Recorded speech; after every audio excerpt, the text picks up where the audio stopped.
My dear friends, I welcome in this video जहाँ पे हम हेलो एल्केन्स और हेलो एरेन्स के 30 क्वेश्चंस का वीडियो सॉल्यूशन देखने वाले हैं। डिटेल्ड सॉल्यूशन होने वाला है ये। तो चलिए वन बाय वन हम सारे क्वेश्चंस को एनालिसिस करते हैं और उनसे कुछ सीखने का प्रयास करते हैं। सो डियर फ्रेंड्स, हमारे पास ये जो पहला क्वेश्चन है, इसमें हमारे पास क्या बोल रहा है कि which amongst the following reaction of alkyl halide produce isonitrile, है ना। हमें किसके बारे में बताना है? हमें आइसोनाइट्राइल के बारे में बताना है, यानी कि NC, N triple bond C, जिस रिएक्शन से होगा वो हमारे पास राइट आंसर होगा। तो अगर हम पहले रिएक्शन की बात करते हैं तो उसमें क्या है, R X plus H C N.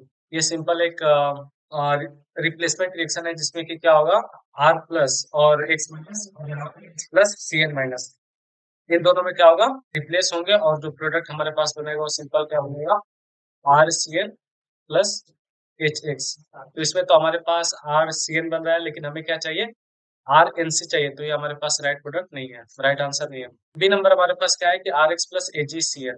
तो हमारे पास यहाँ पे क्या होगा, हमारे यहाँ पर कुछ ऐसा इसका मैकेनिज्म होगा कि इस रिएक्शन में हमारे पास आर एन सी बनेगा और एच एक्स बनेगा। तो ये हमारे पास क्या हो जाएगा, राइट आंसर हो सकता है ना। तीसरा क्या, आर एक्स प्लस के सी एन। तो सिंपल यहाँ पर भी क्या होगा, रिप्लेसमेंट रिएक्शन होगा। तो इसमें जो प्रोडक्ट बनेगा वो क्या बनेगा, आर सी एन प्लस के एक्स। और जो फोर्थ वन वाला है, इसमें भी सेम प्रोडक्ट बनेगा हमारे पास, R C N plus N A X. ठीक है। तो हमारे पास सिर्फ बी वाला एक ऐसा रिएक्शन है जिसमें कि हमें आइसोनाइट्राइल मिल रहा है, यानी कि हमारे पास जो करेक्ट आंसर होगा क्या होगा, सी होगा, यानी कि बी ओनली। अब हम सेकंड क्वेश्चन की बात करते हैं कि choose the correct sequence of the reagents, है ना, in the conversion of 4 nitrotoluene to 2 bromotoluene, है ना। यानी कि हमें सिंपल क्या करना है कि 4 नाइट्रोटोलुइन, टोलुइन का अगर हम स्ट्रक्चर बनाएंगे तो कुछ इस तरह का टोलुइन बनेगा, और 4 नाइट्रो क्या कहा है, यानी कि हमारे पास यहाँ पर NO2 लगेगा, है ना। तो 4 नाइट्रोटोलुइन टू क्या बनना चाहिए, 2 ब्रोमोटोलुइन। ठीक है। 2 ब्रोमोटोलुइन कहने का क्या मतलब कि यहाँ पे CH3 और यहाँ पर क्या हो जाएगा, Br। ठीक है।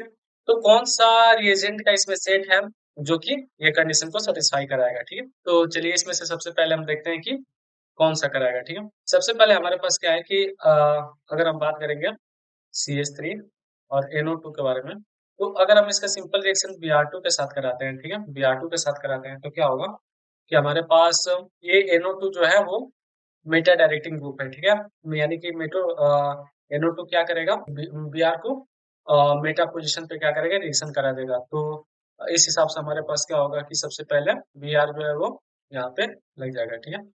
CH3 Br और हमारे पास क्या हो जाएगा, यहाँ पे NO2 हो जाएगा। ठीक है। तो हमारे पास सबसे पहले रिएक्शन किसका होना चाहिए, Br2 का होना चाहिए। ऑब्वियसली ये जो Br बीच में दिया है, इससे NO2 नहीं रहेगा, और जब NO2 हमारे पास नहीं रहेगा तो मीटा डायरेक्टिंग नहीं हो पाएगा। तो आपको सबसे पहले दिमाग में रखना है कि हमें जब 2 ब्रोमोटोलुइन बनाना है, यानी कि Br को NO2 के रेस्पेक्ट में मेटा पोजीशन पे लेके जाना है, तो सबसे पहले रिएक्शन हमारा Br2 का ही होगा। ठीक है। उसके बाद क्या होगा, उसके बाद अगर हम बात करेंगे ऑप्शन सी की, तो ऑप्शन सी में ही क्या है, Br2 सबसे पहले दिया गया। मैं और कोई भी रिएक्शन अगर ले लेता, फॉर एग्जांपल NaNO2 या फिर SnHCl ले लेता। NaNO2 के साथ तो कोई पहले रिएक्शन होता नहीं, क्यों नहीं होता, क्योंकि NaNO2 जो है वो डायजोनियम रिएक्शन करेगा, जिसकी वजह से, जिसके लिए उसको क्या चाहिए, NH2 चाहिए। तो NaNO2 के साथ तो करेगा नहीं। अब हमारे पास SnHCl के साथ करता तो NH2 हो जाता, NH2 हो जाता तो फिर क्या होता, फिर हमारे पास Br जो है वो ऑर्थो पोजीशन, मेटा पोजीशन पे नहीं लग पाता। तो घुमा फिरा के बात तो ये है कि Br जो है हमारे पास मेटा पोजीशन पे जाने के लिए, NO2 के रिस्पेक्ट में मेटा पोजीशन पे जाने के लिए हम क्या करेंगे, सबसे पहले Br2 के साथ रिएक्शन करेंगे। ओके। तो इसमें ऑप्शन सी एक हमारे पास राइट आंसर हो सकता है। अब आगे देखते हैं SnHCl। SnHCl क्या करेगा, अगर हम SnHCl की बात करेंगे तो ये NO2 को रिड्यूस कर देगा किसमें, NH2 में। ठीक है। तो हमारे पास कुछ इस तरह का बनेगा कि CH3 Br और हमारे पास ये क्या हो जाएगा, NH2 हो जाएगा। ठीक है। अब हमारे पास क्या है कि NaNO2 HCl। जैसा कि आप जानते हैं कि डायजोनियम सॉल्ट का जो रिएक्शन होता है, डायजोनियम बनाने के लिए हमारे पास क्या होता है कि पहले हम क्या करते हैं कि NaNO2 HCl, और हमारे पास जो टेम्परेचर रहते हैं 0 to 5 डिग्री लेते हैं, तो हमारे पास क्या होता है, NH2 जो होता है वो कन्वर्ट हो जाता है किसमें, N2 प्लस Cl माइनस में, कुछ इस तरह से। कि हमारे पास यहाँ पे तो CH3 रहेगा, यहाँ पे Br रहेगा और यहाँ पे क्या रहेगा N2 प्लस Cl माइनस, ठीक है। तो अ, उसके बाद हमारे पास क्या है H2O H3PO2। अब अभी ध्यान दीजिए कि अगर हमारे पास जब भी डाइजोनियम बनेगा सॉल्ट यानी कि N2 प्लस Cl माइनस बनेगा और हमारे पास रिएजेंट क्या रह रहा है H3PO2, है ना, हमारे पास रिएजेंट क्या रह रहा है H3PO2, तो डेफिनेटली एक रिएक्शन वहां पे होगी श्योर, और वो क्या होगी कि हमारे पास ये पूरा का पूरा जो N2 प्लस Cl माइनस है वो इस ग्रुप से हट जाएगा, ठीक है। ओवरऑल हमारे पास जो प्रोडक्ट बनेगा वही हमें चाहिए, यानी कि पूरा अगर N2 प्लस Cl माइनस हट जाएगा तो हमारे पास CH3 और यहाँ पे Br, और कोई भी होता है यानी H3PO2 की जगह पे और कोई रिएजेंट होता तो डाइजोनियम के हिसाब से कुछ और प्रोडक्ट उसका बनता, बट हमारे पास क्या है H3PO2 है, और H3PO2 का काम क्या होता है कि डाइजोनियम सॉल्ट में से जो आयंस है N2 प्लस Cl माइनस वो सब हटा देना, तो हमारे पास फाइनल प्रोडक्ट बनेगा 2 ब्रोमो टोलुइन। तो ऑप्शन सी जो होगा हमारे पास राइट आंसर होगा इसमें। तो आते हैं क्वेश्चन नंबर 3 पे। क्वेश्चन नंबर 3 में क्या क्या क्या बोल रहा है कि identify the product of the following reaction, है ना, इसमें हमें क्या करना है, राइट प्रोडक्ट क्या होगा उसके बारे में बताना है, ठीक है। तो अगर हम बात करें किसकी, जो रिएजेंट दिया है क्या दिया है Cl, अब हम क्या करेंगे इसका रिएक्शन कराएंगे किसके साथ KCl के साथ, ठीक है। तो नॉर्मल हमारे पास क्या होगा Cl हट जाएगा, उसके जगह पे क्या आ जाएगा Cn आ जाएगा, और इसलिए Cn को हम कैसे लिख सकते हैं, इस तरह से लिख सकते हैं C ट्रिपल बॉन्ड N, क्यों, और उसके बाद अब क्या होगा, उसके बाद हमारे पास है H2O HCl हीट। अभी क्या करेगा, अब ध्यान दीजिए कि कुछ इस तरह से ब्रेक डाउन होगा, हमारे पास C ट्रिपल बॉन्ड N है, हमारे पास 3 OH यहाँ पे आएंगे, ठीक है, और 3H हमारे पास यहाँ पे आएंगे, तो यहाँ से अमोनिया क्या हो जाएगा हमारे पास रिलीज हो जाएगा, और 3 OH आने का क्या मतलब है CH पे, कि 3 OH आने का क्या मतलब है हमारे पास कि हमारे पास वाटर रिलीज हो जाएगा, और वाटर रिलीज हो जाएगा H2O, यानी कि हमारे पास बचेगा क्या C डबल बॉन्ड OH, यानी कि ऑब्वियसली हम ये कहेंगे कि कार्बन के ऊपर 3 OH ग्रुप आने का क्या मतलब है कि वहां पे वाटर रिलीज होगा और कार्बोक्सिलिक एसिड का फॉर्मेशन होगा, तो हमारे पास यहाँ पे क्या होगा कार्बोक्सिलिक एसिड का फॉर्मेशन हो जाएगा COOH, ठीक है। उसके बाद हमारे पास क्या दिया है कि इंपॉर्टेंट ये रिएजेंट है Br2 रेड फास्फोरस, है ना। जब हमारे पास Br2 रेड फास्फोरस आता है तो आपको ध्यान देना होता है कि COOH के रिस्पेक्ट में, है ना, क्या बोला मैंने कि जब हमारे पास Br2 रेड फास्फोरस आता है तो एक ऐसा रिएजेंट होता है, क्या करता है कि COOH के रिस्पेक्ट में अल्फा ग्रुप पे Br को ऐड कर देता है। कहने का क्या मतलब, जैसे आप ये समझिए कि हमारे पास कुछ इस तरह का दिया गया है, ठीक है, COOH है, ठीक है, तो ये हमारे पास कार्बन हो गया मेन, ठीक है, COOH का, इसके रिस्पेक्ट में अल्फा पोजीशन कौन होगा, ये वाला कार्बन होगा, ठीक है, ये वाला क्या होगा अल्फा पोजीशन होगा, तो अल्फा पोजीशन पे क्या होगा Br को ऐड कर देगा, ठीक है। तो ये काम होता है Br2 रेड फास्फोरस का, तो इस हिसाब से हमारे पास ऑप्शन कौन सा सही है, ऑप्शन नंबर सी सही है, तो ऑप्शन नंबर सी जो होगा वो राइट आंसर होगा, ठीक है। अब बात करते हैं क्वेश्चन नंबर 4 की, क्या कह रहा है कि द गिवन कंपाउंड इज, यानी कि जो हमारे पास कंपाउंड है ये क्या है, किस चीज का एग्जांपल है, एरिल हैलाइड का, एलाइलिक हैलाइड का, विनाइलिक हैलाइड का, फिर बेंजाइलिक हैलाइड का। तो अगर मैं आपको बात करूं पहला एलाइलिक हैलाइड का, तो ऑब्वियसली नहीं होगा, एलाइलिक हैलाइड कैसे होगा, नॉर्मल हमारे पास एक एल्केन होता है और उसके साथ कोई हैलाइड लगा होता है तो वो हमारे पास एरिल हैलाइड होता है, ठीक है। एलाइलिक हैलाइड कहने का क्या मतलब, कि हमारे पास डबल बॉन्ड के रिस्पेक्ट में, यानी कि अगर हमारे पास ये डबल बॉन्ड है तो इसके ठीक अल्फा पोजीशन पे, ये इसके ठीक एडजेसेंट पोजीशन पे अगर हमारे पास कोई एल्किल ग्रुप हो, यानी कि डबल बॉन्ड, और इसका ठीक बगल में बगल वाले कार्बन पे कोई हेलोजन ग्रुप प्रेजेंट हो, तो ऑब्वियसली हमारे पास अलाइलिक होगा। अगर हम विनाइलिक की बात करेंगे तो हम विनाइलिक कहने का क्या मतलब कि हमारे पास एडजेसेंट कार्बन पे, यानी कि दोनों कार्बन पे जब हमारे पास एडजेसेंट कार्बन पे अगर हमारे पास हेलोजन ग्रुप प्रेजेंट होता है तो वो विनाइलिक हैलाइड होता है। और बेंजाइलिक हैलाइड कहने का क्या मतलब है कि कुछ इस तरह से कि हमारे पास बेंजीन बन गया और यहाँ पे CH2 और X, है ना, तो अगर इस तरह का कार्बन हो यानी कि बेंजाइलिक पोजीशन पे कार्बन हो तो वो बेंजाइलिक हैलाइड होगा। तो अगर हम इस कंपाउंड को देखें तो ये कंपाउंड बेंजाइलिक पोजीशन पे नहीं है ना, अगर हमारे पास यहाँ पे होता और ये डबल बॉन्ड नहीं होता तो ऑब्वियसली हम कहते हैं बेंजाइलिक हैलाइड है ये, लेकिन यहाँ पर क्या है, ये बेंजाइलिक हैलाइड नहीं है, ये डबल बॉन्ड है, और डबल बॉन्ड के रिस्पेक्ट में क्या है, डबल बॉन्ड के रिस्पेक्ट में उसके ठीक एडजेसेंट कार्बन पे हेलोजन ग्रुप है, यानी कि हमारे पास ये एलाइलिक हैलाइड है, ठीक है।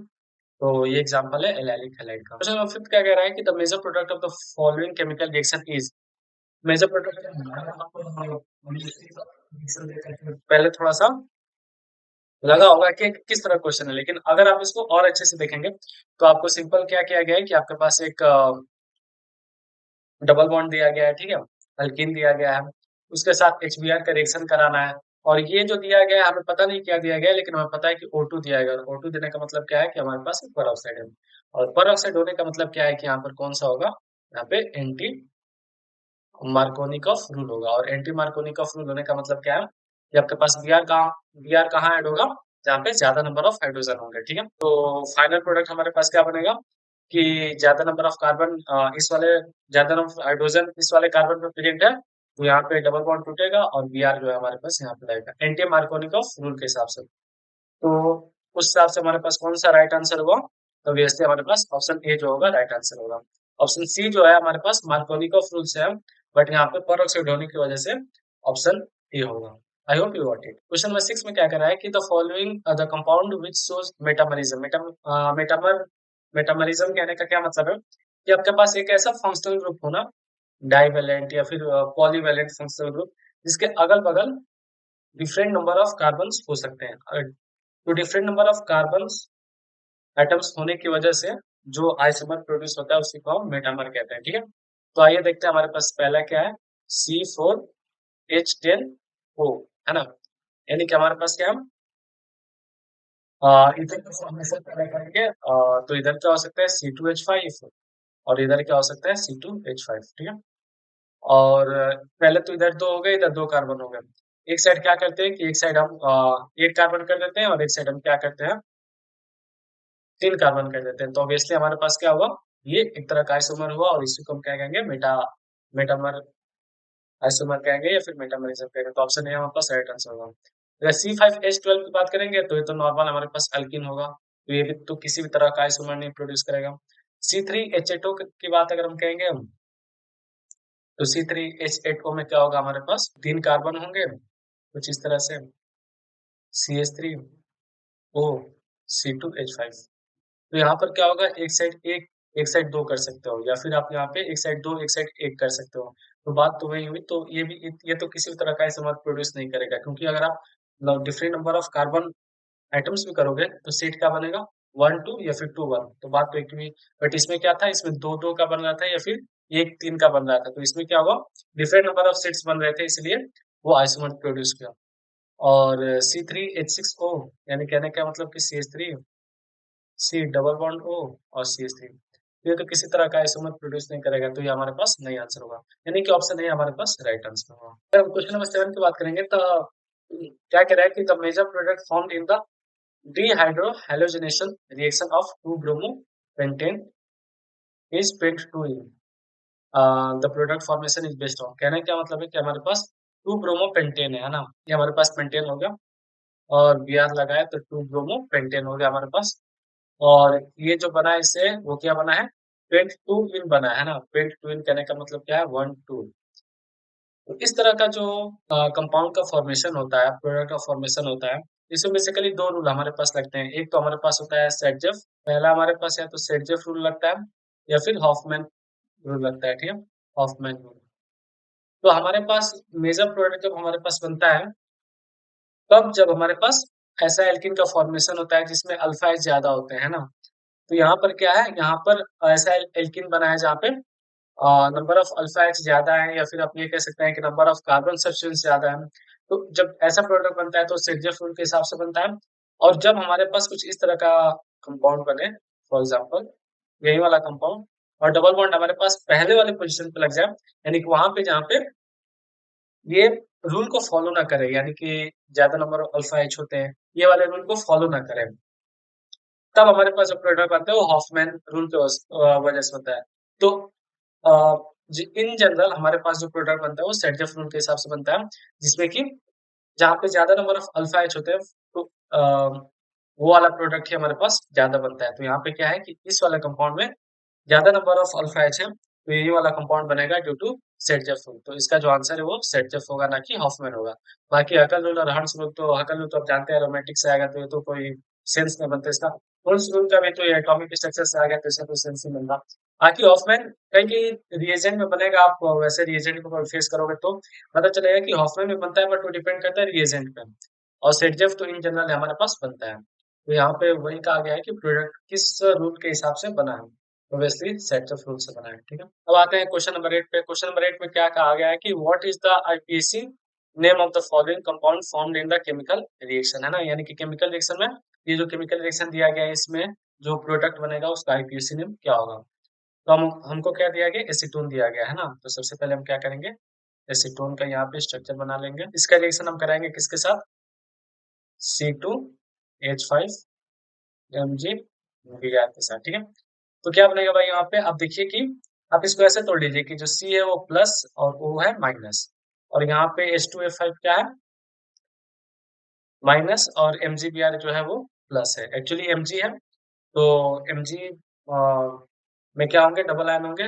Br माइनस होगा बट हमारे पास Mg प्लस होगा, तो Mg Br एक साथ होंगे और C2H5 एक साथ होगा।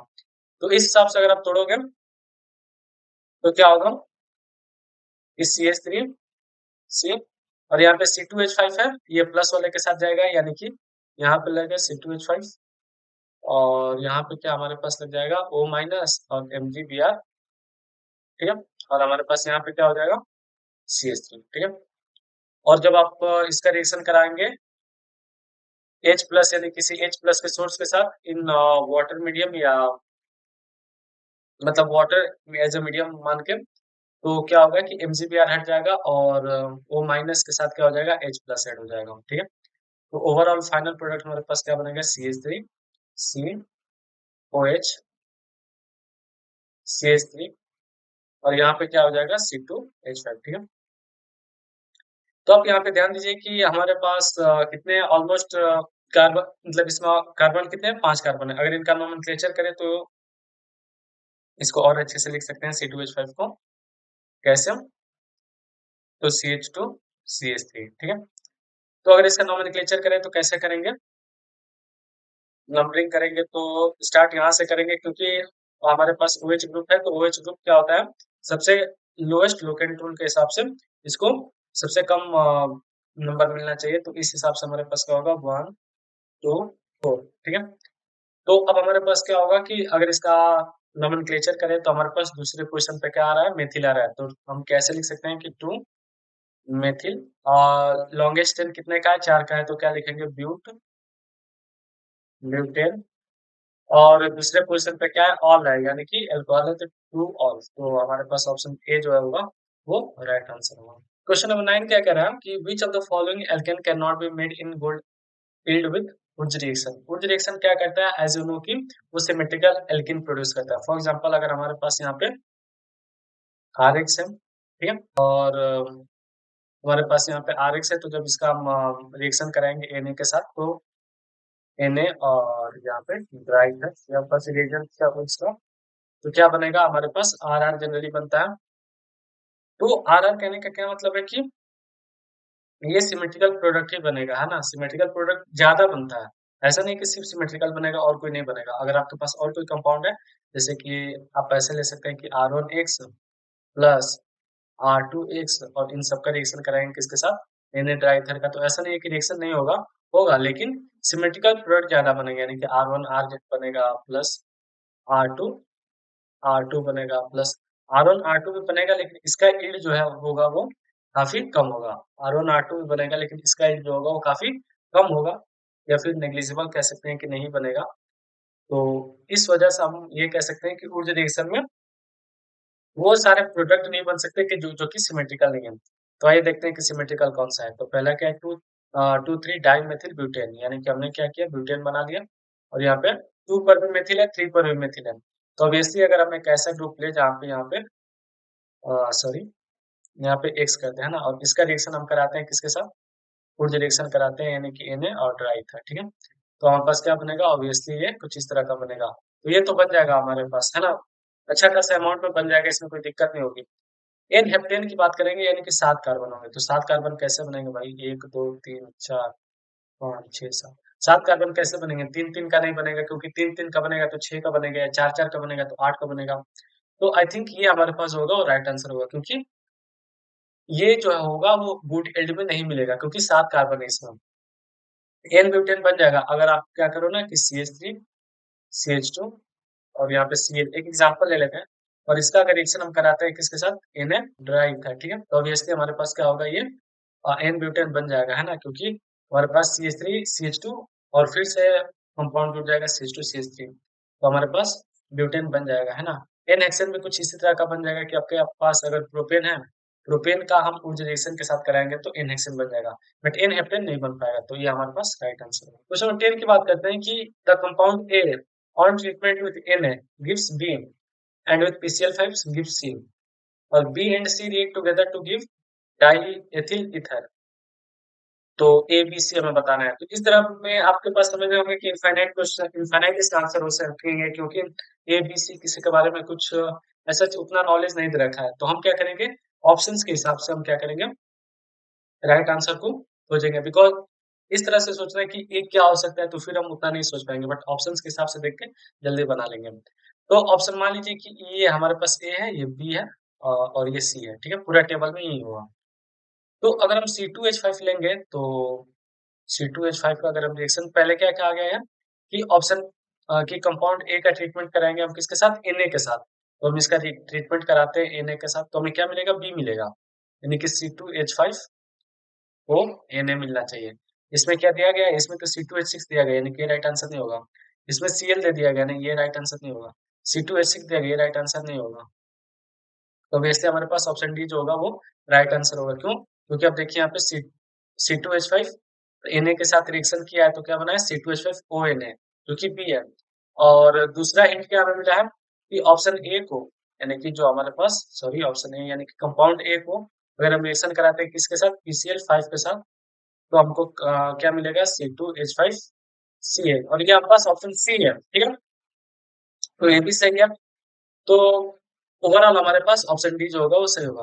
अच्छा, तीसरा स्टेटमेंट क्या कह रहा है कि B and C react together, यानी कि C2H5ONA और हमारे पास क्या दिया है, C2H5Cl, ये एक दूसरे के साथ रिएक्ट करेंगे और रिएक्ट करके क्या बनाएंगे, डाई एथिल ईथर बनाएंगे। तो देख लेते हैं कि क्या डाई एथिल ईथर बना रहे हैं। तो C2H5, यहाँ पे O क्या हो जाएगा, Na, यहाँ से Na और यहाँ से Cl क्या करेंगे, आपस में रिएक्शन कर देंगे और जो बचा होगा वो बस क्या होगा, कुछ इस तरह से होगा। तो ओवरऑल आप कह सकते हैं कि डाई एथिल ईथर है, और ये जो है ऑप्शन डी इस क्वेश्चन के हिसाब से एकदम सटीक आंसर है, तो ऑप्शन डी क्या होगा, राइट आंसर होगा, ठीक है।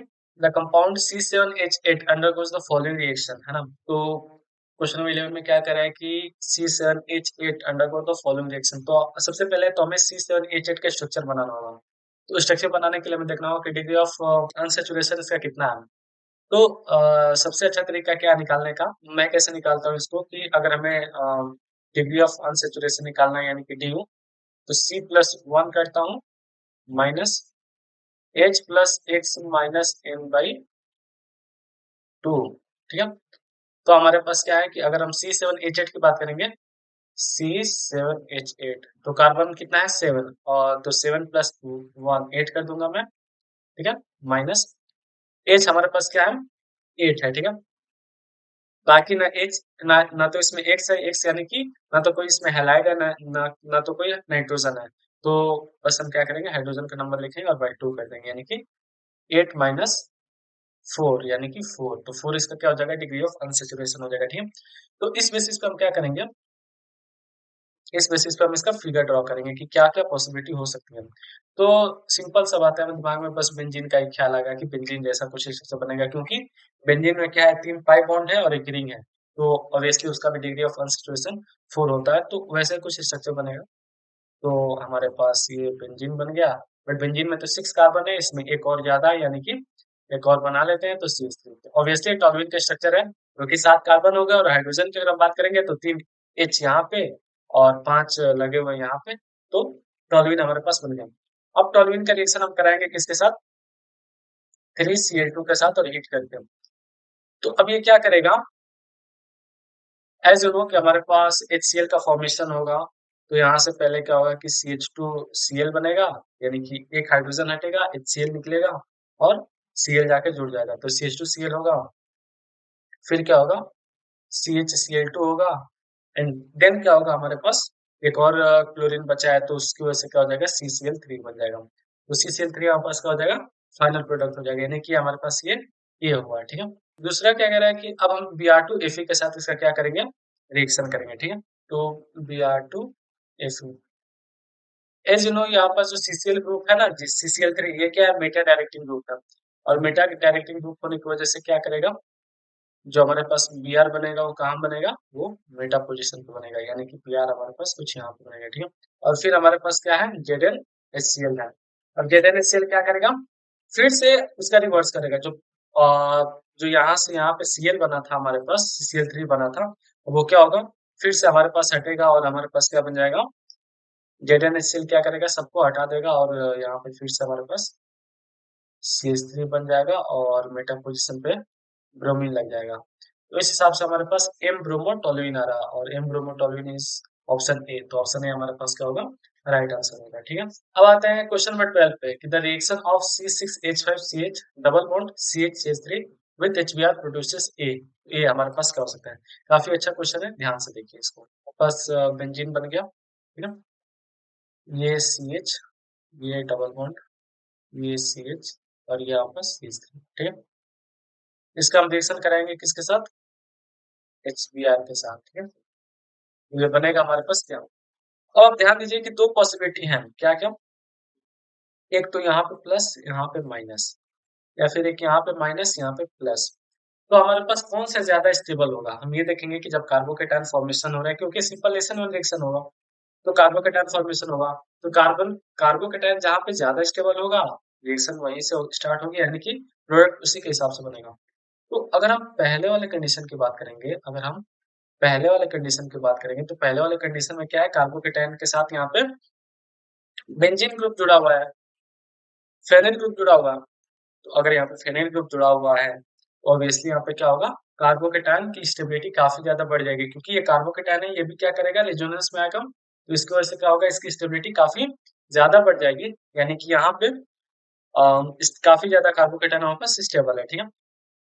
वहीं दूसरी तब बात करेंगे जहाँ पे H है और H के सॉरी प्लस है, कार्बोकेटायन बना और यहाँ पे बस CH3 है, तो CH3 क्या करेगा, प्लस और इफेक्ट डालेगा, जिसकी वजह से कोशिश करेगा, ऑब्वियसली ये भी इलेक्ट्रॉन डोनेटिंग ग्रुप है, CH3 भी इलेक्ट्रॉन डोनेटिंग ग्रुप है, कार्बोकेटायन को कुछ हद तक स्टेबल करेगा, बट जो हमारे पास फेनिल ग्रुप है, यानी कि जो यहाँ पे बेंजीन लगा हुआ है, ये कार्बोकेटायन को काफी ज्यादा स्टेबल कर रहा है, तो प्रोडक्ट इसके हिसाब से डिटरमिन किया जाएगा। तो हमारे पास जो होगा कार्बोकेटायन, वो यहाँ पे ज्यादा मतलब यहाँ पे बनेगा, तो इस हिसाब से हमारे पास प्रोडक्ट डिसाइड होगा, ठीक है। तो हम हमारा प्रोडक्ट क्या बनेगा, कुछ इस तरह से बनेगा कि यहाँ पास बेंजीन ग्रुप, ठीक है, यहाँ पे CH, तो यहाँ पे प्लस बनना है, यानी कि Br माइनस यहाँ पे लगेगा और CH, और हमारे पास होगा CH2, यहाँ पे लगेगा और CH3। तो ऐसा कौन सा ऑप्शन है, तो हमारे पास ऑप्शन नंबर सी जो होगा वो राइट आंसर होगा, ठीक है। I hope you got it. Question number 13 पे आते हैं और देखते हैं क्वेश्चन नंबर 13 क्या कह रहा है, ठीक है। हमारे पास C6H5CH2Br दिया है, ठीक है, नॉर्मल, और Mg इथर और H3O प्लस, तो हमारे पास X क्या होगा, इसके बारे में पूछ रहा है, ठीक है। तो अगर इसको हम देखें यहाँ पे, ये हमारे पास Br, ठीक है, Br यहाँ पे लग गया, सॉरी कुछ इस तरह से नहीं बना है ना, यहाँ पे हमारे पास CH2 और Br, ठीक है, और इसका रिएक्शन किसके साथ करा रहे हैं हम, Mg इथर के साथ, ठीक है, Mg इथर, तो क्या बनेगा हमारे पास CH2 MgBr, ठीक है, और H3O प्लस है, यानी कि H प्लस का सोर्स है, तो H जाके हमारे पास जुड़ेगा, बाकी सबको हटा देगा, है ना।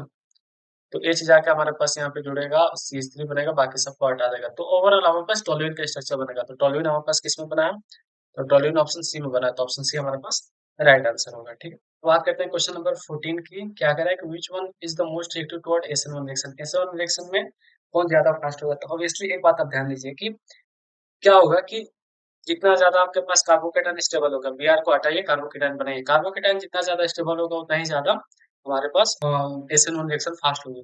और कार्बोकेटायन कब ज्यादा स्टेबल होगा, जब आपके पास इलेक्ट्रॉन डोनेटिंग ग्रुप लगे हुए हों, या फिर आपके पास कार्बोकेटायन रेजोनेंस में पार्ट करे, ठीक है। तो आइए देखते हैं पहले वाले स्ट्रक्चर को हम बनाएंगे तो हमारे पास क्या है, ये सी पीएच, ठीक है। कितने पीएच लगे हुए हैं, 2 लगे हुए हैं, ठीक है। पीएच एच और हमारे पास बी है, तो ये हमारे पास पहला हुआ, ठीक है, ए नंबर। बी नंबर की हम बात करेंगे तो बी क्या है हमारे पास है, C6H5CH3 है ना, यानी कि अगर हमारे पास ये क्या है, सी है, सी में लगा हुआ है पीएच और यहाँ पे लगा हुआ है क्या, एच, यहाँ पे लगा हुआ है CH3 और यहाँ पे लगा हुआ है Br, तो हमारे पास बी है। सी की अगर हम बात करेंगे तो सी में क्या लगा हुआ है आपके पास, सी, सी में हमारे पास कितने सी में हमारे पास क्या इस कंडीशन है कि पीएच लगा हुआ है, एक CH3 लगा हुआ है, एक पीएच लगा हुआ है और एक Br लगा हुआ है, ठीक है। और डी में CH2 लगा हुआ है ना, यानी कि एच और एच, और ये हमारे पास पीएच और यूपीआर। अब आप देखिए कि हमारे पास किस वाले कार्बन पे क्या है, ज्यादा आपके पास इलेक्ट्रॉन डोनेटिंग ग्रुप है। तो हम यहाँ पे देख रहे हैं कि हमारे पास 2 पीएच ग्रुप है, 2 पीएच ग्रुप है, यहाँ पे एक पीएच ग्रुप है और यहाँ पे एक पीएच ग्रुप है, तो पहले ही आउट ऑफ रेस हो गए। तो हमारे पास ए और सी बचे, ठीक है। अब हमारे पास अंतर कहाँ पड़ रहा है, यहाँ पे एच है और यहाँ पे CH3 है, तो ऑब्वियसली CH3 हमारे पास ज्यादा इलेक्ट्रॉन डोनेटिंग ग्रुप है, तो ऑप्शन सी जो होगा इसमें जो कार्बोकेटाइन बनेगा यहाँ पे काफी ज्यादा स्टेबल बनेगा, इस वजह से एसएन रिएक्शन यहाँ पे फास्ट होगी। ऑप्शन सी जो होगा वो हमारे पास राइट आंसर होगा, ठीक है। क्वेश्चन नंबर 15 की बात करते हैं, ठीक है। क्वेश्चन नंबर 15 में क्या करा है कि statement 1, the acidic strength of mono substituted nitrophenol is higher than phenol because the electron withdrawing group nitro group. एकदम बिल्कुल सही बात कही गई है कि आपके पास क्या है, कि हमारे पास फिनॉल है, ठीक है, और हमारे पास यहाँ पे क्या है, नाइट्रो ग्रुप लगा हुआ है, यानी कि NO2 लगा हुआ है, और एक हमारे पास नॉर्मल फिनॉल है। नॉर्मल मतलब कि फिनॉल है, कुछ उसमें ऐड नहीं है, तो इसकी एसिड स्ट्रेंथ ज्यादा होगी बिकॉज हमारे पास NO2 है। अब ये ध्यान दीजिए यहाँ पे मार्क करके कि एसिड स्ट्रेंथ के लिए, एसिड स्ट्रेंथ के लिए जितना ज्यादा इलेक्ट्रॉन विड्रॉइंग ग्रुप होगा, इलेक्ट्रॉन विड्रॉइंग, जितना ज्यादा इलेक्ट्रॉन विड्रॉइंग ग्रुप होगा, है ना, जितना तगड़ा या फिर जितने number of electron withdrawing group होंगे उसकी एसिड स्ट्रेंथ उतनी ही ज्यादा होगी। हमारे पास NO2 यहाँ पर क्या है, लगा हुआ है, इस वजह से इसका एसिड स्ट्रेंथ बढ़ जाएगा। तो स्टेटमेंट 1 हमारे पास क्या है, बिल्कुल सही है ना। इस स्टेटमेंट 2 क्या कह रहा है, स्टेटमेंट 2 क्या कह रहा है कि O nitrophenol, M nitrophenol, P nitrophenol will have same acidic strength as they have one nitro group attached to the phenolic ring, है ना। तो हमारे पास क्या है कि सेम एसिड स्ट्रेंथ होगा, तो सेम नहीं होगा भाई, क्यों नहीं होगा, क्योंकि यार ऑर्थो पैरा पे तो चलिए ठीक है, ऑर्थो पैरा पे जब होता है हमारे पास नाइट्रो ग्रुप, मैं आपको चीज यहाँ पे बताना चाहूंगा कि हमारे पास यहाँ पे OH लगा हुआ है, ठीक है। अगर यहाँ पे ऑर्थो पे लगा हुआ हो या फिर यहाँ पे पैरा पे लगा है और यहाँ पे या फिर ऑर्थो पे लगा हुआ हो, तो इसका एसिड स्ट्रेंथ ज्यादा होगा एज कम्पेयर टू कि हमारे पास मेटा पे लगा हुआ हो, है ना, मेटा पे लगा हुआ हो। क्यों, क्योंकि जब हमारे पास NO2 ऑर्थो या पैरा पे होगा ना, तब यहाँ पर इसका प्लस आर और प्लस आई, माइनस आर और माइनस आई, दोनों इफेक्ट लग रहे होंगे, दोनों इफेक्ट लगने के, और दोनों इफेक्ट में क्या होता है, माइनस आर और माइनस आई में इलेक्ट्रॉन विड्रॉइंग नेचर है ना। माइनस आर में क्या करते हैं, इलेक्ट्रॉन विड्रॉ करता है, माइनस आई में क्या करते हैं, इलेक्ट्रॉन विड्रॉ करता है। तो और रेजोनेंस इफेक्ट होता है हमारे पास, वो या तो ऑर्थो या पैरा पे लगता है। बट हमारे पास ये मेटा वाले कंडीशन में क्या है, मेटा वाले कंडीशन में सिर्फ माइनस आई लगेगा, तो इसका जो पावर है वो थोड़ा सा कम हो जाएगा। बट ऑर्थो ऑर्थो पैरा वाले में क्या है, माइनस आर लग रहा है, जिसकी वजह से इलेक्ट्रॉन विड्रॉइंग नेचर और ज्यादा बढ़ जाएगा, इस वजह से इनका एसिड स्ट्रेंथ और ज्यादा बढ़ जाएगा एज कम्पेयर टू मेटा वाला। तो ऑप्शन 2 जो होगा वहां पास गलत होगा, सबका सेम एसिड स्ट्रेंथ नहीं होगा, ऑर्थो पैरा का ज्यादा होगा, मेटा का कम होगा। तो इस बेसिस पे हमारे पास होगा ऑप्शन ए सही आंसर, ऑप्शन स्टेटमेंट 1 जो होगा वो करेक्ट होगा, बट स्टेटमेंट 2 होगा हमारे पास इनकरेक्ट होगा, तो ऑप्शन सी राइट आंसर है इसका। तो यहाँ 16 की बात करते हैं कि given below are two statement, Lucas test में, लुकास टेस्ट में जो हमारे पास रिएजेंट होता है, अच्छा यहाँ पे दिया गया, Lucas test में primary, secondary, tertiary alcohol are distinguished on the basis of their reactivity with concentrated HCl plus ZnCl2, और ये हमारे पास लुकास रिएजेंट है। तो लुकास टेस्ट इसी बेसिस पर करते हैं कि प्राइमरी, सेकेंडरी, टर्सरी किस तरह से रिएक्शन करते हैं, है ना। कुछ क्या करते हैं इमीडिएट करेंगे, कुछ 5-10 मिनट में करेंगे, कुछ क्या होगा काफी टाइम लगेगा तो करेंगे, तो इस बेसिस पर हम करते हैं। तो यस, स्टेटमेंट 1 हमारा करेक्ट है। स्टेटमेंट 2 की हम बात करेंगे तो प्राइमरी अल्कोहल जो होगा वो काफी ज्यादा रिएक्टिव होता है और इमीडिएटली प्रोड्यूस कर देता है turbidity at room temperature on reaction with Lucas reagent. तो नहीं, हमारे पास प्राइमरी अल्कोहल नहीं करता है, टर्सरी अल्कोहल करता है। टर्सरी अल्कोहल जो होगा हमारे पास, टर्सरी अल्कोहल जो होगा वो हमारे पास क्या करेगा, लुकाज रिएजेंट में क्या होगा, काफी फास्ट रिएक्शन करेगा और काफी जल्दी ये क्या करेगा, टर्बिडिटी टर्बिडिटी शो करेगा, ना कि प्राइमरी करेगा। तो ऑप्शन 1 सही है, ऑप्शन 2 जो होगा स्टेटमेंट 2 गलत होगा। तो statement 1 is correct but statement 2 is incorrect. तो ऑप्शन सी हमारे पास राइट आंसर हो जाएगा। बात करें क्वेश्चन नंबर 17 की, तो क्वेश्चन नंबर 17 में क्या कहा गया कि anisole on cleavage with HI gives what. तो सबसे पहले हम एनिसोल बना लेते हैं। एनिसोल कैसा बनता है, हमारे पास कुछ इस तरह से बनता है OCH3, और इसका रिएक्शन हम करते हैं किसके साथ, HI के साथ, ठीक है। तो HI के साथ रिएक्शन करेंगे तो नॉर्मल हमारे पास डिस्प्लेसमेंट रिएक्शन होगी और नॉर्मल से हमारे पास प्रोडक्ट बन जाएगा क्या, OH प्लस CH3I। ये सिंपल आयनिक एक्सचेंज की वजह से क्या होगा, डिस्प्लेसमेंट रिएक्शन होगा और इस तरह का प्रोडक्ट बनेगा आपके पास। तो इस हिसाब से हमारे पास ऑप्शन नंबर डी जो होगा वो राइट आंसर होगा। तो ऑप्शन डी इसका राइट आंसर है, ठीक है। बात करते हैं क्वेश्चन नंबर 18 की। क्वेश्चन नंबर 18 में क्या कह रहा है कि the heating of phenyl methyl ether with HI produces what. For example हमारे पास दिया है फेनिल मेथिल ईथर, ठीक है। तो सबसे पहले इसका स्ट्रक्चर हम बना लेते हैं। जब इसका रिएक्शन हम कराते हैं HI के साथ, है ना, जब इसका रिएक्शन हम कराते हैं HI के साथ तो क्या बनता है, तो क्या होता है कि बेसिकली हमारे पास जो ऑक्सीजन है वो फेनिल ग्रुप के साथ रहेगा, तो इस हिसाब से हमारे पास यहाँ से ब्रेक डाउन होगा और यहाँ हमारे पास H और यहाँ हमारे पास I ऐड हो जाएगा। तो हमारे पास जो फाइनल प्रोडक्ट बनेगा वो क्या बनेगा, फिनॉल, ठीक है, फिनॉल प्लस CH3I, ठीक है। तो इस हिसाब से हमारे पास जो आंसर होगा वो क्या होगा, फिनॉल होगा, फिनॉल होगा और जो हमारे पास मेथिल आयोडाइड है ये बनेगा प्रोडक्ट में, ठीक है।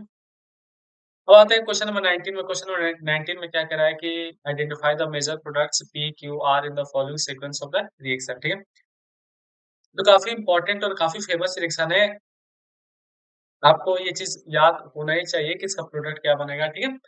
याद नहीं होना चाहिए आपको। देखिए इसका मैकेनिज्म काफी लेंदी है, काफी टफ है, and as a NEET aspirant आपको एफिशिएंसी पे काफी ज्यादा ध्यान देना है। अगर इसका मैकेनिज्म थोड़ा टफ है तो आप इसको इग्नोर करके आप इसका रिजल्ट याद कर सकते हैं ऑब्वियसली, ठीक है। क्योंकि आपको ऐसा उतना मैकेनिज्म का कोई रिक्वायरमेंट नहीं होगा, नहीं आपसे कभी उस लेवल का पूछा ही जाएगा। तो हमारे पास क्या है, ये बेंजीन है। बेंजीन का रिएक्शन हम कराते हैं किसके साथ, CH3 CH2 CH2 Cl, ठीक है। और ये क्या होगा हमारे पास, एनहाइड्रस AlCl3, ठीक है। अब देखिए यहाँ पे क्या होगा हमारे पास कि ये फ्रीडल-क्राफ्ट एसाइलेशन रिएक्शन है, तो यहाँ पर क्या होगा, ये क्लोरीन हटेगा और कार्बोकेटायन हमारे पास यहाँ पे आएगा।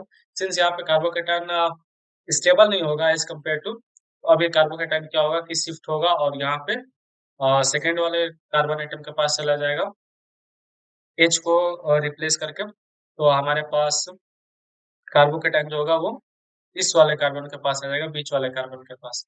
अब आप यहाँ पे देखिए कि हमारे पास क्या है, बेंजीन है, ठीक है। बेंजीन बेंजीन का ये रिएक्शन है। अब यहाँ पे क्या होगा कि बीच वाले कार्बन के पास क्या है, बीच वाले कार्बन के पास प्लस आयन है यानी कि कार्बोकेटायन है, तो बीच वाले से ही क्या होगा, ये जुड़ेगा। तो यहाँ पे क्या होगा CH, और इस साइड क्या होगा CH3, और इस साइड क्या होगा CH3। तो ये बनता है और ये जो स्ट्रक्चर बनता है इसको हम क्या कहते हैं, इसका एक कॉमन नाम है जिसको क्यूमीन कहते हैं ना। तो ये क्यूमीन का फॉर्मेशन हुआ, ठीक है।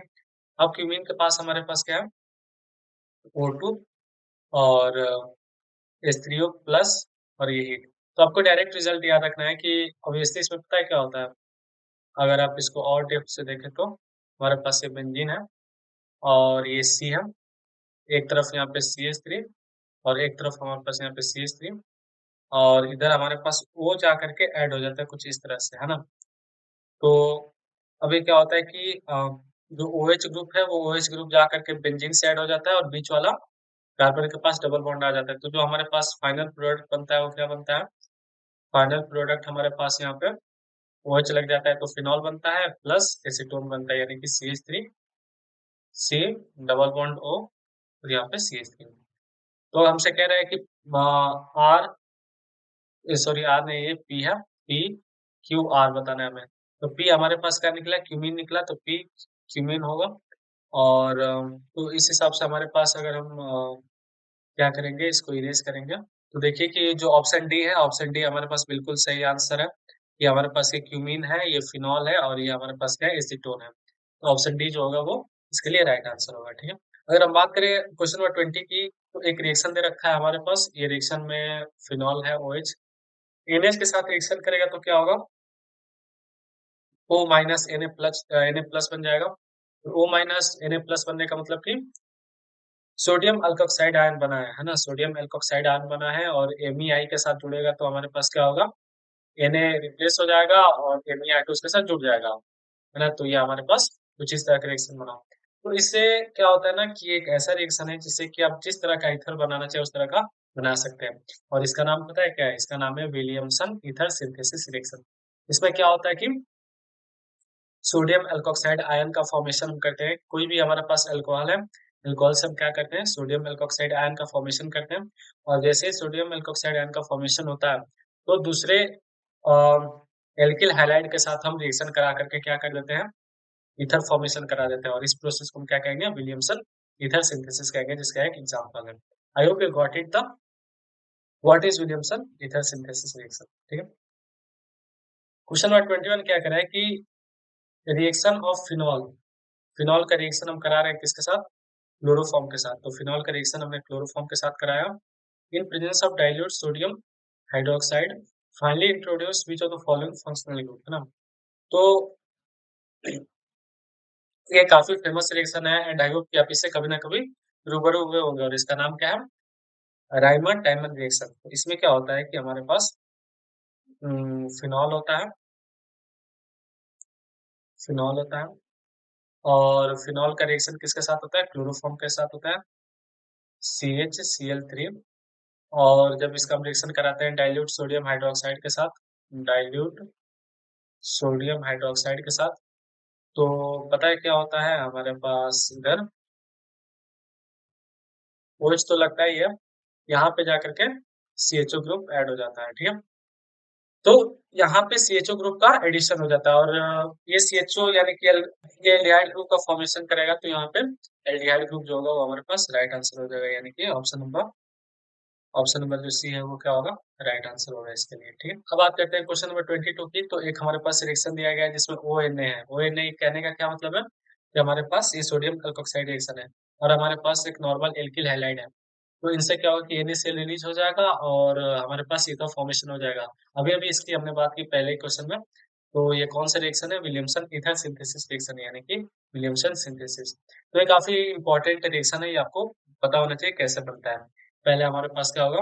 सोडियम अल्कोक्साइड बनेगा, ठीक है, O माइनस Na प्लस, फिर एल्किल हैलाइड आएगा। अब इस Cl क्या होगा? Na के साथ रिएक्शन करके NaCl हट जाएगा और O के साथ हमारे पास बाकी का ग्रुप जुड़ जाएगा। तो इस तरह से ईथर का फॉर्मेशन हो जाएगा। तो इसी प्रोसेस को हम क्या कहेंगे? विलियमसन ईथर सिंथेसिस कहेंगे। क्वेश्चन 23 की अगर हम बात करते हैं तो इसमें क्या है कि which of the following set of reactants which one produces anisole. Anisole कहने का क्या मतलब है? चलिए वो तो बाद में पता लग ही जाएगा। पहले हम देखेंगे कि कौन सा जो सेट है। यहाँ पे CH3 CHO है और RMGX है। तो यहाँ पे ग्रिग्नार्ड रिएजेंट है, यहाँ पे कुछ ऐसा एनिसोल का फॉर्मेशन नहीं होगा। ऑप्शन नंबर अगर हम बी को चेक करेंगे तो ऑप्शन नंबर बी में हमारे पास, और फिनॉल का रिएक्शन हम किसके साथ करा रहे हैं? CH3I के साथ। एक बेसिक मीडियम आपके पास है। अब क्या होगा पता है? बेसिक मीडियम है तो हमारे पास ये H हटेगा और इसके जगह पे आयनिक डिस्प्लेसमेंट होगा और CH3 जाके ऐड हो जाएगा। तो जो फाइनल प्रोडक्ट हमारे पास बनेगा वो कुछ इस तरह से बनेगा कि OCH3। OCH3 हमारे पास क्या होता है? रिसोल फॉर्मेशन होता है। तो इसके लिए ऑप्शन बी जो होगा वो बिल्कुल राइट आंसर होगा। बाकी किसी से रिसोल का फॉर्मेशन नहीं होगा। बात करते हैं क्वेश्चन नंबर 24 की। Number of isomeric alcohols of molecular formula C6H12H C6H14O which gives positive iso iodoform test. ठीक है, तो आइडोफॉर्म टेस्ट किस तरह का कंपाउंड देते हैं जिनमें क्या होता है R C C H O H होता है और सी एच थ्री। तो कुछ इस तरह के कंपाउंड जो होते हैं वो क्या करते हैं, वो पॉजिटिव आइडोफॉर्म टेस्ट देते हैं। ठीक है, हमारे पास जो मॉलिक्यूल दिया गया है वो क्या है सी सिक्स एच फोर्टीन ओ। ठीक है, अब हमारे पास क्या है कि देखिए ये वाला जो सेट है, ये वाला ये वाला तो फिक्स रहने वाला है। बाकी बचे अगर इस मॉलिक्यूल की बात करें तो इस हिसाब से 2 कार्बन तो फिक्स हो गया और OH का भी कॉन्फ़िगरेशन फिक्स हो गया। बाकी बचे 4 कार्बन, तो उनके हिसाब से हम देखेंगे कि इस तरह का किस-किस तरह के आइसोमर बनेंगे। ठीक है? तो स्टार्ट करते हैं पहले से CH3 CH2 CH2 CH2, ये पहला हो गया। अब बाकी ये वाला जो ग्रुप है इसको हम ऐड कर देंगे तो क्या हो जाएगा CH OH और CH3। तो हमारे पास पहला रहा। ठीक है, अगर हम दूसरे वाले कंपाउंड की बात करेंगे, दूसरे वाले आइसोमर की, तो हम क्या कर सकते हैं कि ये तो इस वाले कार्बन से अटैच हुआ है। अब हम क्या करेंगे कि दूसरे वाले कार्बन से अटैच करेंगे। ठीक है, तो कुछ इस तरह से कि CH3 CH2 CH CH3 और हमारे पास यहाँ पे क्या हो जाएगा CH CH3 और OH। ठीक है, तो हमारे पास ये दूसरा हुआ। ठीक है, अब हम क्या करेंगे, मेन 4 कार्बन का जो लेंथ था वो उससे तो जो पॉसिबल आइसोमर थे वो बन गए। अब हम 3 कार्बन के साथ आएंगे, है ना, मेन ग्रुप का जो होगा उसमें 3 कार्बन ऐड करेंगे तो CH3 CH2 CH। अब हम क्या करेंगे कि इसके साथ एक CH3 ऐड कर देंगे। ठीक है, और फिर क्या करेंगे हम बाकी का जो ग्रुप है उसको लिखेंगे तो CH OH और CH3। तो ये हमारे पास क्या हुआ, तीसरा हुआ। फोर्थ क्या होगा कि ये CH3 को हम यहाँ पे ऐड कर दें। ठीक है, तो CH3 CH2 यहाँ पे CH2 नहीं होगा, CH होगा, CH2 CH OH CH3 और यहाँ पे हम क्या करेंगे CH3 ऐड कर देंगे। तो ये 4 पॉसिबल आइसोमर्स है जो कि पॉजिटिव आइडोफॉर्म टेस्ट दे सकते हैं। तो इस बेसिस पे ऑप्शन बी हमारे पास क्या होगा, राइट आंसर होगा।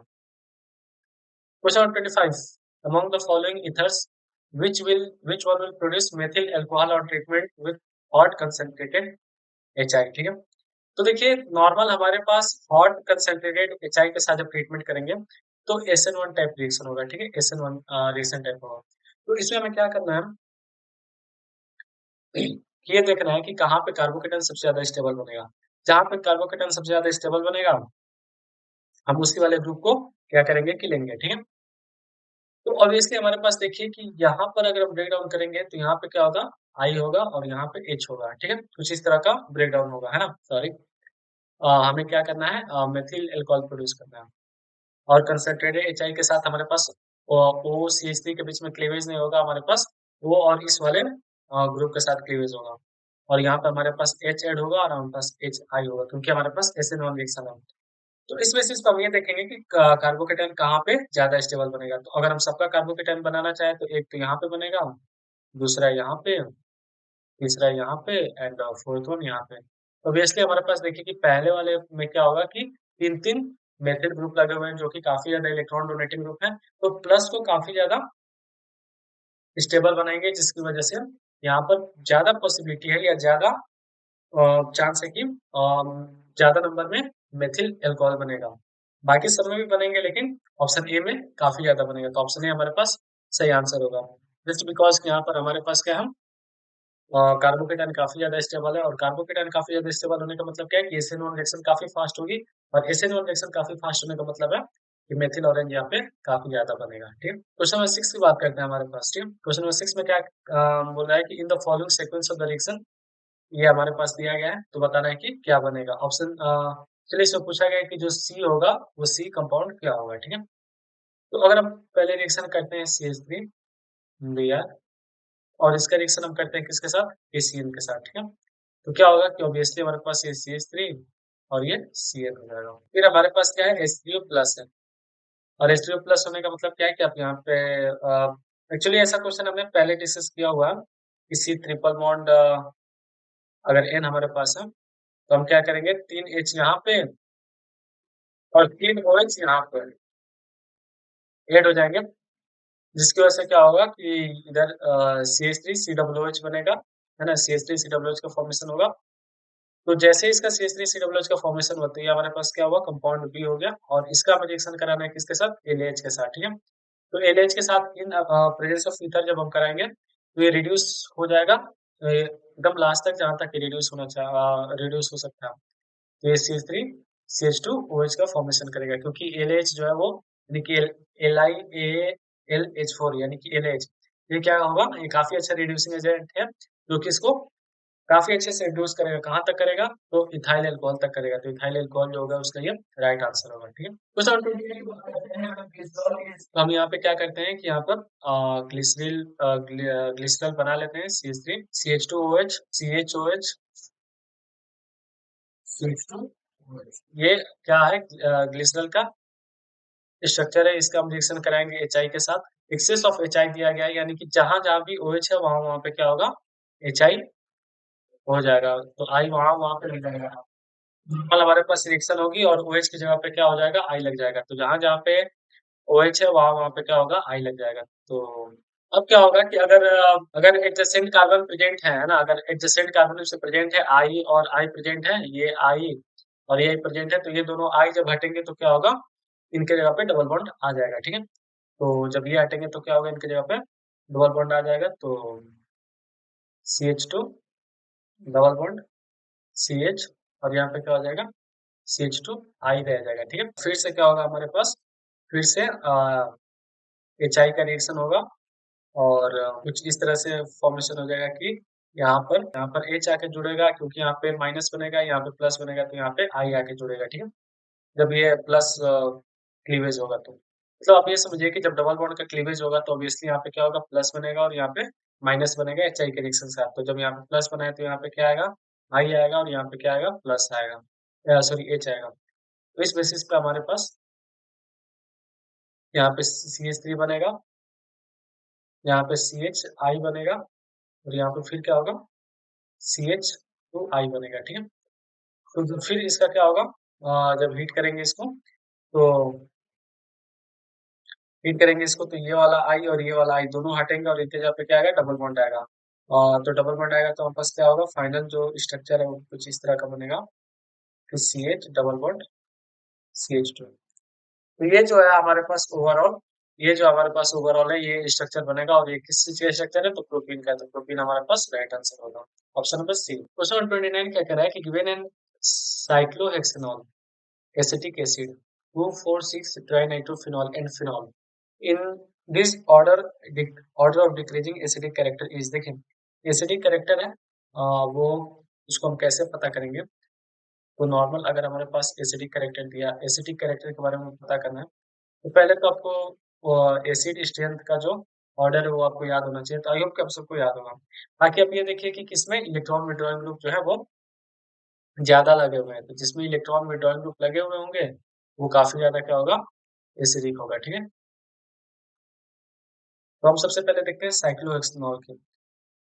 साइक्लोहेक्सेनॉल मतलब क्या है, ये एरोमेटिक नहीं है, एलिफेटिक है, और एलिफेटिक का एसिडिक कैरेक्टर काफी ज्यादा कम होता है एज कम्पेयर टू एरोमेटिक। तो ऑब्वियसली ये सबसे लास्ट में तो आना ही चाहिए। चलिए देखते हैं कौन कहाँ है।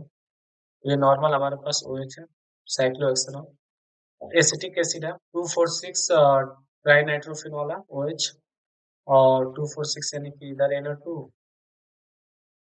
यहाँ NO2, और यहाँ NO2, ठीक है। और सबसे लास्ट में हमारे पास क्या है, फिनॉल है। तो अब जनाब यहाँ पे देखिए, अब ये तो एलिफेटिक है, और ये बाकी सब के सब एरोमेटिक है, और CH3 का तो पूछना ही क्या, एसिटिक एसिड गए तो मतलब one of the strongest acid में से है। तो हमारे पास सीधी सी बात है, ये तो सबसे लास्ट में आएगा। तो अरे भाई साहब, लास्ट में तो सबसे ज्यादा हमारे पास एक ही ऑप्शन में है, तो यानी कि ऑप्शन बी हमारे पास सही हो सकता है। सॉरी, फर्स्ट है ना, तो फर्स्ट हमारे पास ये तीन ऑप्शन में हो सकते हैं, ऑप्शन बी नहीं होगा, ऑप्शन बी कभी नहीं होगा, ठीक है। तो ये तीन ऑप्शन में से कोई एक होगा। अब हमारे पास बात आती है कि इसमें और इसमें से कौन ज्यादा एसिडिक है। तो देखिए जो 2,4,6 ट्राइनाइट्रोफिनॉल है, इसमें 3-3 इलेक्ट्रॉन विड्रॉइंग ग्रुप लगे हुए हैं और 3-3 इलेक्ट्रॉन विड्रॉइंग ग्रुप लगने की वजह से क्या होगा कि ये एसिड से भी ज्यादा इसका एसिड स्ट्रेंथ होगा। तो सबसे ज्यादा होगा किसका 246 ट्राई नाइट्रोफिनॉल की। देन हमारे पास एसिटिक एसिड की और उसके बाद आएगा फिनॉल तो 4 और सबसे कम आएगा किसका साइक्लोहेक्सेनॉल के। तो इस बेसिस पे हमारे पास जो सही आंसर है वो क्या ऑप्शन नंबर ए सही आंसर है। तो जो 30 की बात करेंगे कि अमंग द फॉलोइंग 4 कंपोनेंट्स में से हमें बताना है एसिडिटी ऑर्डर है ना कि कौन सबसे ज्यादा एसिड करेक्टर होल्ड करता है। तो देखिए क्या दे रहा है फिनॉल दे रखा है मेथिल फिनॉल दे रखा है मेटा नाइट्रोफिनॉल दे रखा है पैरा नाइट्रोफिनॉल दे रखा है।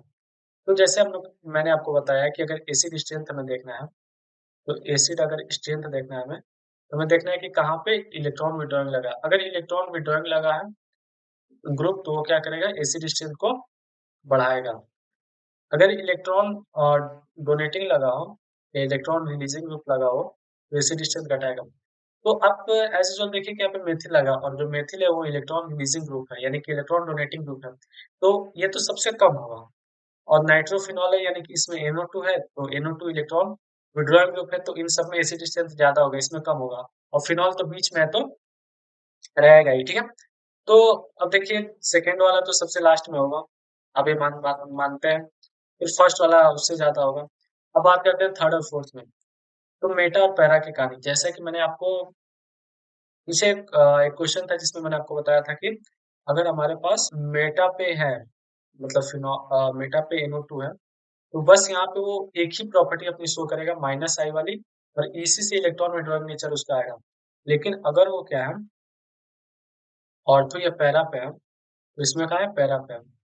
अगर लेकिन अगर वो पैरा पे है तो यहाँ पे वो दो दो प्रॉपर्टी शो करेगा माइनस आई वाली भी करेगा माइनस आई वाली भी करेगा माइनस आर वाली भी करेगा। और माइनस आर करने की वजह से उसका इलेक्ट्रॉन विड्रॉइंग नेचर और ज्यादा बढ़ जाएगा। इस बेसिस पे हमारे पास इस बेसिस पे मेटा वाला इससे कम होगा और सबसे ज्यादा होगा किसका पैरा वाले का। ऑप्शन कौन सा सही है इसमें से ऑप्शन नंबर ए सही है ठीक है।